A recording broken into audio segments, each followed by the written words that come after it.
For all of those who are here and those viewing around the world, welcome to Hollywood! My name is Jerry Newman, and I have the privilege of being the chair of the board of the Hollywood Chamber of Commerce, and it's my pleasure to welcome you here today. For over 60 years, the Hollywood Chamber of Commerce has brought the luminaries of the entertainment industry to this iconic boulevard to support the installation of new celebrities, of old celebrities, of historic celebrities, where they cement their legend into this iconic boulevard and join the galaxy of stars that exists here. Today is no different as we welcome to the Hollywood Walk of Fame, WAR!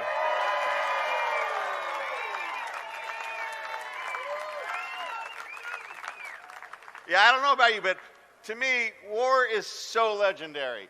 I mean, they have transcended generations. Their music has been around since the 70s and has influenced people even today as they mix their music in today's artists. I'd like to welcome WAR to it, but to bring our show to life and to be the MC for this morning's ceremony, I'd like to welcome legendary music producer, former Grammy president, and music legend, Jimmy Jam. Now, this is the moment where I usually just hand over the microphone, but I'm not going to do that today. Because Jimmy doesn't know what I know, and I know that tomorrow is your birthday.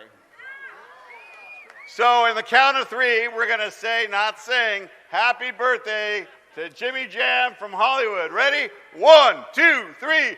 Happy birthday, Jimmy! Woo. I thought y'all were going to sing. I didn't know it was just going to be like, no, I'm kidding. No, it's okay. First of all, no solos. It's okay. All right. Anyway, first of all, I just want to say what an honor it is to be here today, to be the MC, as I welcome my good friends WAR to the Hollywood Walk of Fame. All right? Now, before we start, let's give a big shout out to our fans watching around the world on our live stream presented by our media partner, Variety. We also want to thank El Centro and Amoeba Hollywood, along with their surrounding neighbors around here, because there's a lot of neighbors around here, for their help today. And to start off, let's give a round of applause to all these beautiful lowriders out here. I don't know if you can see these beautiful cars. Wow. We have the Imperial Car Club, East LA Spirit Club, and the Southern Life Car Club. I want to shout out to these people for bringing these beautiful cars out here today. Wow. Now, the Hollywood Walk of Fame recognizes achievement in the categories of motion pictures, radio, live theater, live performance, sports entertainment, recording, and television. So today, in the category of recording, we honor WAR with star number 2814 on the Hollywood Walk of Fame. Yes. Now, before we invite the original group members to participate on stage, let me tell you a little about our honorees. Lonnie Jordan, Harold Brown, Howard Scott, Lee Oscar, and Jerry Goldstein, as well as the current members, Salvador Rodriguez, Marco Reyes, Rene Camacho, Scott Martin, Mitchell Kashma, and James Zoda Baker. And of course, we play tribute to the group's late members, Charles Miller, Morris Dickerson, and Thomas Sylvester Allen. All right, let's get into this. WAR's signature fusion of funk, soul, jazz, Latin, rock, and street music is what first propelled them to prominence nearly 60 years ago. But it was their ability to craft songs of social consciousness that further cemented their place in the modern American songbook. The immediate global impact of "Why Can't We Be Friends?" Oh, come on now. I thought y'all were going to help me out. Come on now. I'm a producer, not a singer, as we're making it very clear today.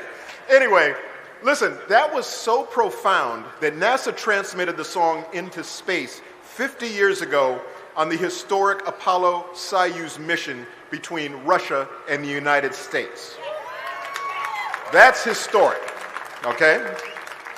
Since then, WAR has continued to sing out against racism, hunger, crime, and conflict.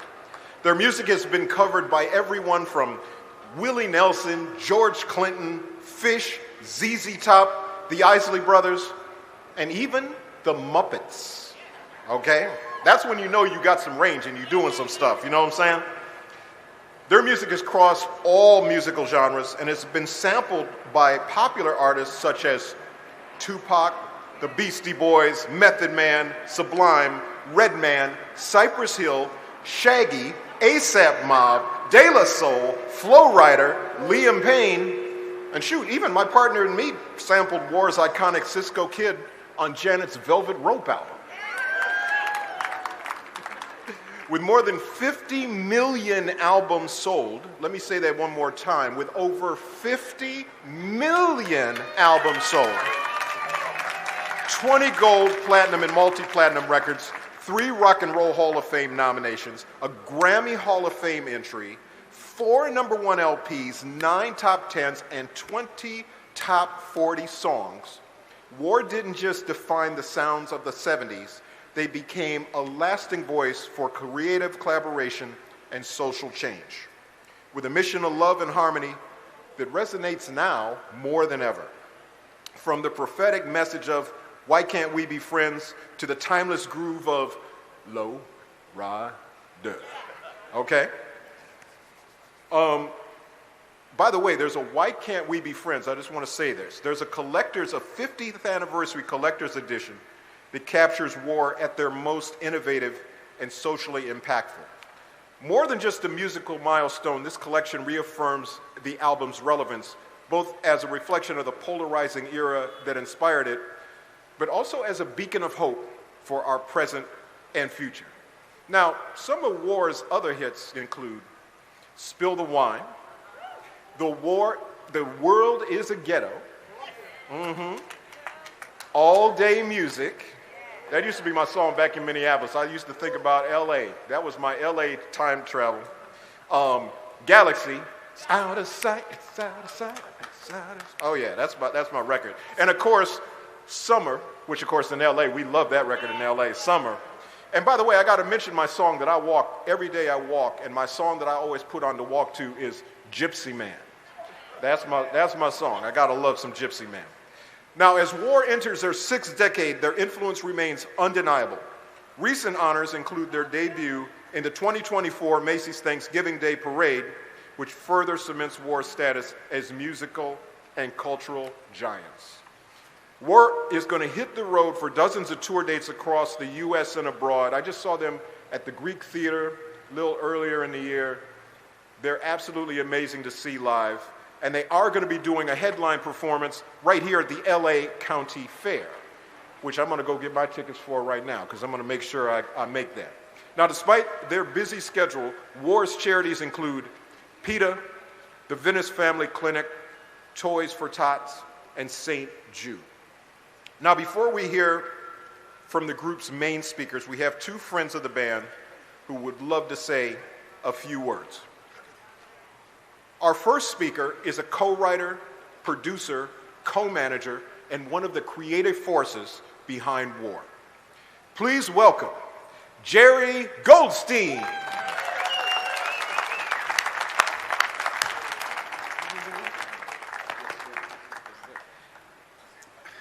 So Lonnie Jordan and I have been doing many just newspaper, magazine interviews, TV interviews. And the one question that everybody asks is, how'd this all happen? You know, how did War become War? So that's what I'll do today. I'll tell everybody how this happened, okay? In 1969, back a few years, we had a poster company, a very successful poster company, a guy named Steve Gold and myself. And we represented Jimi Hendrix and the Rolling Stones and Led Zeppelin and the Doors and the Cream and 50 acts. And we decided that we should sell the posters on the road. You know, we'll go out on the road, we'll sell the posters. We made little tour books. We sold those also. We basically put together the modern merchandising business that exists today with the T-shirts, et cetera, and the hats. One of our poster salesmen was a guy named Peter Rosen, who kept saying, you got to hear my band. You got to hear my band. I'm really a bass player. We have this band, The Night Shift, and they're really fantastic. You got to hear my band. I mean, 100 times a day. So finally I said, okay, I'll hear your band. So I booked Studio Instrument Rentals, which is down the street on Santa Monica Boulevard in Argyle. And they showed up. I showed up. They played their music. It was way different than anything I'd ever heard. They could play rock, they could play funk, they could play jazz, they could play blues, they could play Latin. And they were in every genre. And it really threw me back because I just really didn't know what to do with a group that could do all of that. And then they played the Rolling Stones Painted Black. They did a Latin version that was just like, stunned me, okay? And I went, you know what? You guys keep rehearsing here. I'll come out every once in a while. We'll write some songs together, come up with something. I don't know what to do yet, but we'll do something. And so they told me that they were playing behind this football player named Deacon Jones, this great Rams, superstar, Hall of Famer, right? And he was doing a Las Vegas show, and they were the backup group. And they were going to play the Ragdoll in North Hollywood in about a week. And I said, yeah, I'll go out and check it out. As fate would have it, Eric Burdon from the Animals shows up in one of my acts on the poster world, shows up very despondent in my office going, my current group of Animals just broke up. My manager took all the money. I'm going back to Newcastle and I'm retiring from the business. I can't do this anymore. So it took me about 2 hours to get him off the floor and to convince him that, look, you're too talented for that. And by the way, I found this band that I don't know what to do with, but maybe you'd like them. And they're playing the Ragdoll tonight, so why don't you come down, okay? So we meet at the Ragdoll, and Lee Oskar is living with Eric at the time, I think, right? And so Lee shows up with Eric, and there's Deacon Jones doing his show. He's doing like one-handed push-ups with the mic in the other hand going, oh, baby, don't leave me, you know what I mean? And it was quite interesting and quite different. And I went, oh, okay. But after he did his thing, the band jammed that night for about an hour. And Lee got up and jammed with the band. But, of course, the band thought that Lee was Eric Burdon because they had no clue who Eric Burdon was, okay? But everybody had a good time. And I called Eric the next day. And I said, so what do you think of the band? So Eric goes, we're rehearsing at 3 o'clock at SIR. I went, oh, that's a good sign. And so we got to SIR, and there were 5 horn players. He fired 4 of the 5 horn players right away. And he kept Charles Miller and put Lee Oskar together with Charles Miller. And that was the horn section. I went, that's interesting. I'd never seen that before, but we'll see what happens. So they rehearsed for about a month.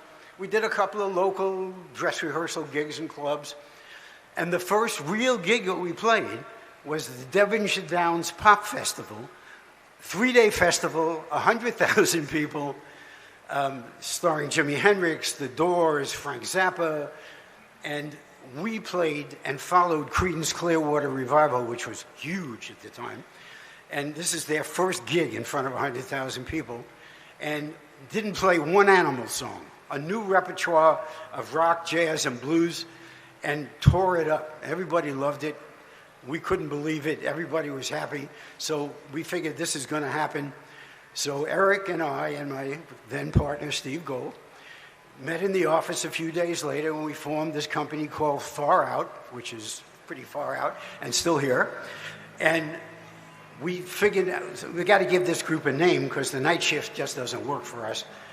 And so we mulled it over, and it's like, if you remember, 69 was like peace and love, and the Vietnam War was happening, or whatever. So we decided to call these guys War, okay? Figuring it would create a reaction and nobody would ever forget the name, okay? And in reality, here we are 55 years later, and it seems like nobody forgot the name, huh?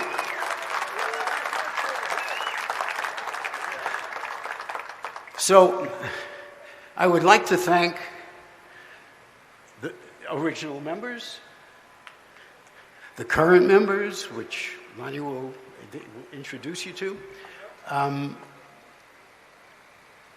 our families, our friends, all of the musicians that have played in War over the years, and there's been many, many musicians that have come in and played with us, the lowrider clubs, our fans, and most of all, the Hollywood Chamber of Commerce for giving us this fantastic honor of the star on the Hollywood Walk of Fame. Thank you.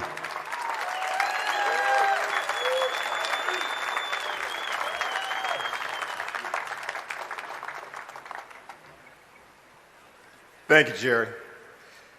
Before we introduce our next speaker, I know there's some celebrities in the audience, but I saw one that I really want to point out. I see Danny Trejo over here. Danny, my man. Thank you, brother. Truly a legend in the house. I mean, there's a bunch of legends here, but come on now, okay? Iconic, you know what I'm saying? Speaking of legends, this man, you may not know this, but this man is kind of legendary on the golf course.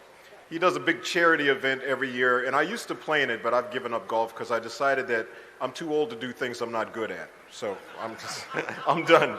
Anyway, he's had an illustrious and multifaceted career that encompasses television, film, stand-up comedy, and late-night television.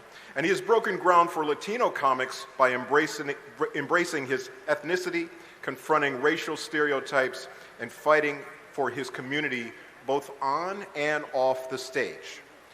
Now, most recently, you may have seen him in the family sitcom Lopez versus Lopez, opposite his daughter Mayan, and of course, his first TV hit show, The George Lopez Show, which appropriately used Low Rider as its theme song.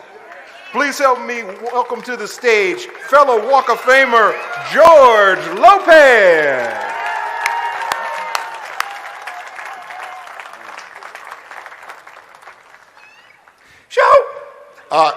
If you want to know the significance of War, you have one of the greatest producers to ever work with any artist as your host of the Hollywood Walk of Fame ceremony. So Jimmy Jam, there's less of him to love, but lovable all the same. I want to let the official members of War know how significant your music is to the world and how important you are as musicians and to the culture and to the vibe and to all of the cultures everywhere. I want you guys to give them an applause and let them know how truly honored we are to be here and to have them sitting there.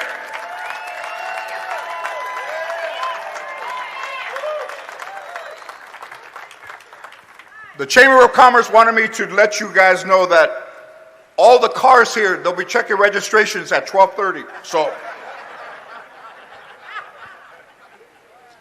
Danny Trejo wanted me to tell you that he opened a new restaurant just around the corner, Trejo's Tacos. If you've been, I've never been because I don't want to eat at a place where the dude don't wear a shirt. But okay. In 1984, when I first started doing comedy and I was traveling, I wasn't very good, and on one of the radio stations, they played Lowrider under my introduction, and I used it to walk to the stage, and it made me feel like I was home, and I've been very fortunate in my career to have done all the things that I've dreamt of, but also I want to let Warren know that you were the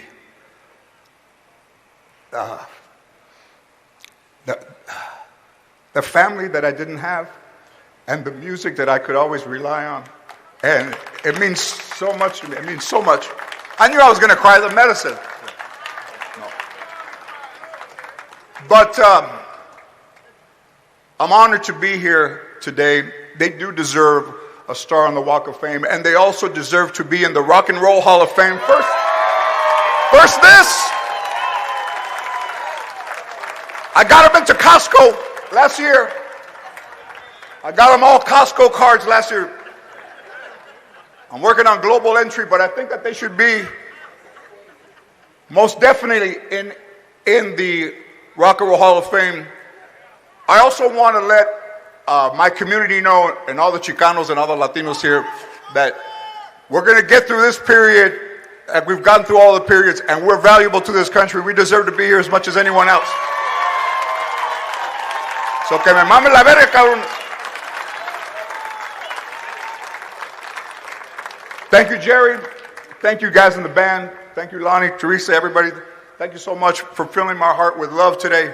And also, I want to let everybody know that I will plan to come to the Hollywood Walk of Fame and see the War Star whenever I feel like I want to look like I want to be home. And whenever I feel homesick and I miss people that I used to listen to the music to, I will come and stand on that star and remind myself of how important this band is to me and to my life. I ain't coming at night, but I'll come during the day. Thank you guys very much. Congratulations, War. Viva la raza.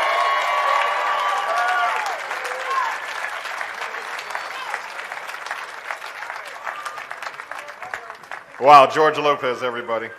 Amazing. I just wanted to say personally that growing up in Minnesota, my very first concert, my parents used to take me to concerts when I was young, but the very first concert I went to on my own, that they actually let me out, I went with a friend of mine, was July 3rd, 1975. And the act that was headlining the show was War. So 50 years ago, I was watching War for the very first time on stage. It was the first time in my life for two things. One, seeing laser lights in concert, which was pretty cool. But secondly, smelling marijuana for the first time. And I got a contact high that I think I still probably have. But it was an amazing experience. And the thing that it did for me, if there was a sonic, I guess I would call it a sonic landscape or a sonic map living in Minnesota of what LA was like, War was that sonic map. They made me want to come here and want to be a part of this community. And to this day, I'm going to echo what was said earlier. The Walk of Fame is a wonderful thing. I'm happy to be a member, but I do think Rock and Roll Hall of Fame should be in their future. Their very near future. Okay. All right, so let me make sure I have this right. Okay. Okay, so now I have the honor of introducing the Hollywood Chamber President and CEO, Steve Nissen. Come on, Steve.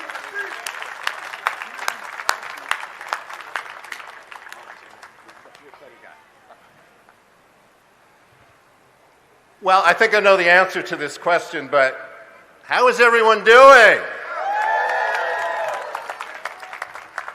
So Jimmy Jam and I were talking before the ceremony began. He recounted the story of his first concert, although he said it was the first one he went to unaccompanied, which made me wonder why he needed accompaniment before. But I told him that's funny because just to show our differences, my first concert was Simon and Garfunkel. So, but here we are, all together, and I have had the pleasure of seeing War several times in concert and loved every minute. So why am I up here? Well, the Hollywood Chamber of Commerce has administered the Hollywood Walk of Fame for over 6 decades. And as was noted, there are 2,813 stars that precede this one, but there's only one War, star number 2,814.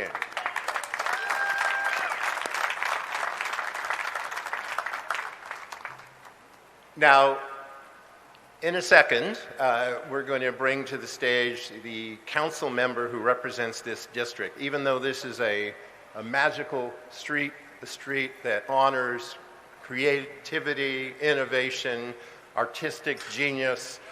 It's a real place with real shops and hotels and stores and people coming here both as tourists and people who live here and people who work here. And so this real street is in the city of Los Angeles, represented by Hugo Soto Martinez. But before council member, we bring you up, we're going to bring up, and this is a small stage, so we all got to get a little tight here, but we're going to bring up Lonnie, Harold, Howard, Lee, and Jerry to the stage.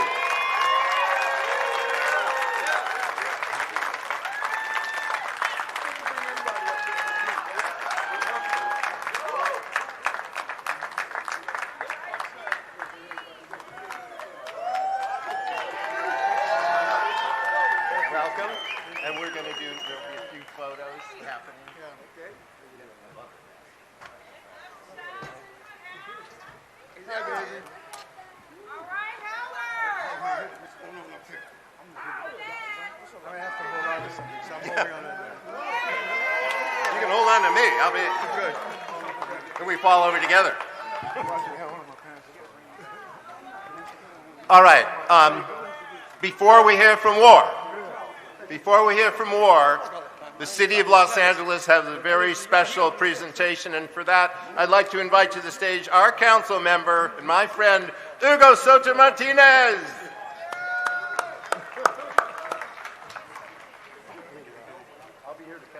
Thank you so much, Steve. What an honor to be here today. Please give our amazing war a huge round of applause. Thank you, Steve. Thank you to the Hollywood Chamber of Commerce, Jimmy Jam for emceeing this, George Lopez, mi gente. It's always good to have my people here. Of course, Danny Trejo también. And, you know, it's an honor to be here as a council member for this district. We have the amazing Hollywood Walk of Fame. But we know we're here to celebrate war and music that's been part of us for over 55 years. If you grew up in Los Angeles, you know that this music touched so many parts of your life.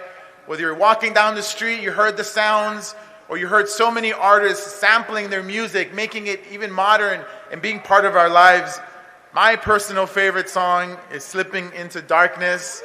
It's one that I put on when I'm feeling a certain kind of way. But we know they blended soul, jazz, Latin, and rock to make this iconic music.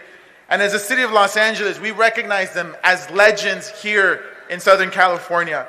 And so on behalf of the city of Los Angeles, I'd like to present this recognition for becoming a member of the Hollywood Walk of Fame. So congratulations on behalf of the City of Angels for all the amazing things that you've done. Whose log does it get on? Oh, okay. I don't have no room left. I got room. Oh, okay. I'll take it. Who wants to take some photos? Yeah, I'll take it. I need to make an announcement. I'd like to make an announcement. Papa D. Allen's not here, of course, and the late great B.B. Dickerson, and of course Charles Miller. But I'd like to introduce his son, who's standing in for him. Oh, yeah. Come here. You, man. How you doing, Lenny? Yeah. Hey! Yeah. Charlie's here through me. Yeah, we built this shit. Y'all know what time it is. Wasn't for Charlie, wouldn't be none of this. Ain't taking no credit, forget it. You know. But thank you all. These guys worked here. I lived here. Yeah. I live in Long Beach. Well, I was born in Long Beach while you playing. You know, it's 1969. I moved to Laurel Canyon. Oh. Where was you at? I was still in Long Beach. And the other one, by the way, is B.B. Dickerson's son, Maurice. Where are you? Hey. All the kids. Hey, Lonnie. Hey, hello, everybody. My father was the bass player, the original, B.B. Dickerson. Rest in peace. I love you, Dad. And thank you for the group. And they should have had a start a long time ago. God bless you, guys. I'm Mark Miller. Watch out, Lee. I love you, baby. I love you too, Mark. You done? No, I ain't done. I owe you $300. Shit.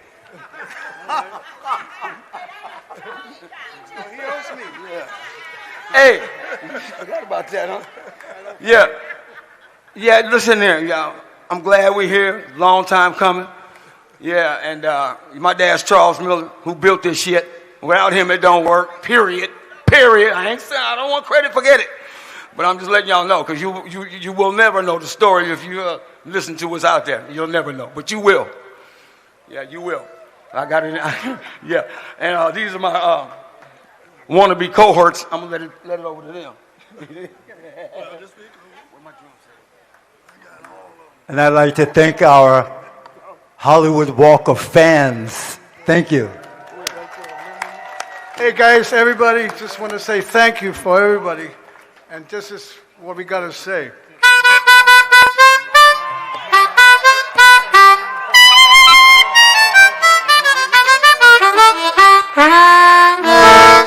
Thank you.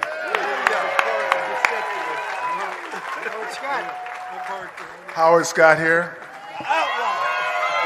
I'm an outlaw, baby. Outlaw. I'm going to tell you something. For all my worth, to be in the band War was so fulfilling. I want to thank my wife, Jennifer. I have my children here in the audience, a bunch of them. All my nieces, nephews, and grandchildren, thank you very much. And to the fans, all the fans out there that like War, that made one song from War their favorite song, remember this. Share that song with somebody else, and it will unite the world. Share the song that you love about war around the world. Thank you. I just want to say it real quick. I want to thank our parents for standing behind us. Because I remember when Howard's father, BB's father, they used to take us to all of our gigs. They would hang out. And I just want to just thank you. You know, you always got to remember to thank your parents for standing behind you. And also your teachers and stuff. Because it was that 5 minutes that changed my life in 1957 when one of my instructors showed me how to hold a pair of drumsticks and what a quarter note was. And I always like to say, live your dreams, not somebody else's. Showtime! I'd like to thank my wife also, who endured me during all this time. And while the pages were turning, I'd like to thank my daughter and my grandchildren over there in the corner. Yeah, yeah. And I'd like to say, as the pages turn, before the pages turn, you have to understand that we made some beautiful children. One named the Cisco Kid, the other The World is a Ghetto, the other Why Can't We Be Friends, City Country City. The list goes on, Me and Baby Brother. I mean, those were our children. And our children are older now, and they're still playing on the radio or social media. So I'd like to thank all of you for supporting us, being there for us. You put us here, and I know you can take us out, our fans. The Rock and Roll Hall of Fans, and again, our Hollywood Walk of Fans. Thank you.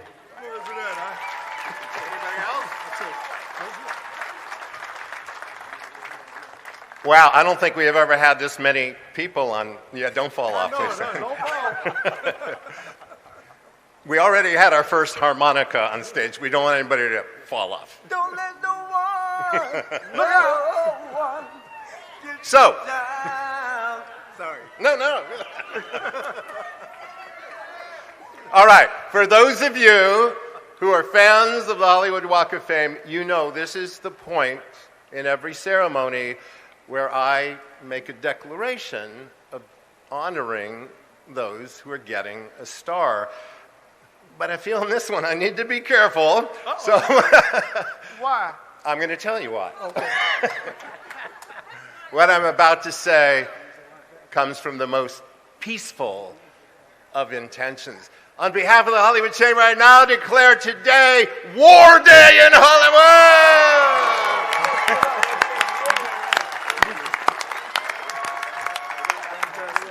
Now we get to unveil the star. Yeah, we gotta go down. Okay. What? Stairs.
Chamber of Commerce, it's my pleasure to welcome with the 2,814th star, the newest member of the Hollywood Walk of Fame,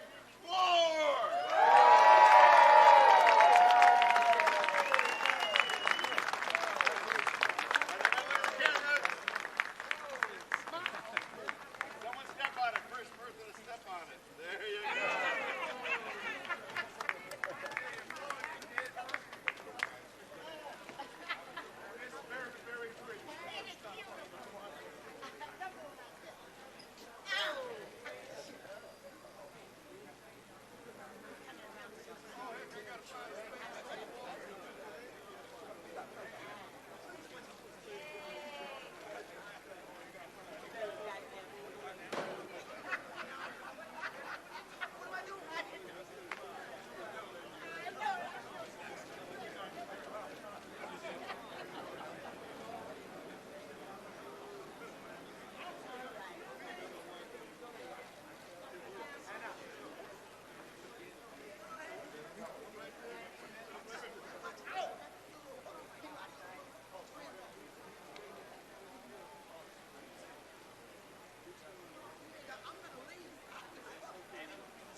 Clear this path, my G. You got to clear this path.